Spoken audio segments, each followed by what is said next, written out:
presented by Mahi Films Bhojpuri।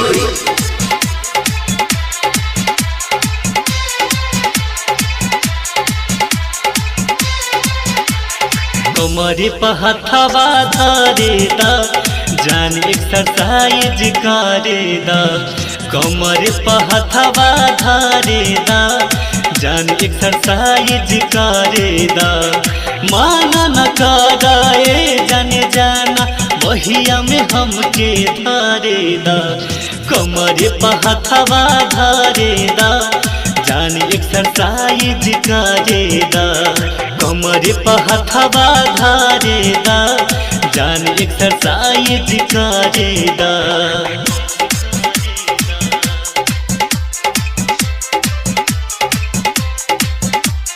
कमरे पहथवा धारे दा जान एक्सरसाइज करे दा।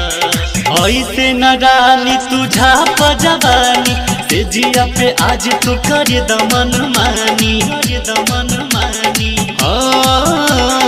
ऐसे न रानी तुझा पजवानी से जिया पे आज तू कर दमन मानी।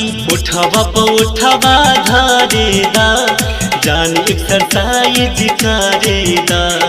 उठवा प उठवा धारे दा जान एक्सरसाइज करे दा।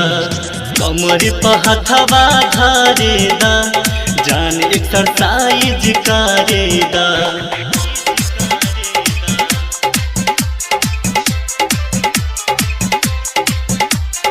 कमरे पहथवा धारे दा जान एक्सरसाइज करे दा। देहिया के गरम के आवा उतार दी चढ़ल जवनिया के अगिया बुता दी, अगिया बुता दी। देहिया के गरम के आवा उतार दी चढ़ल जवानी के अगिया बुता दी।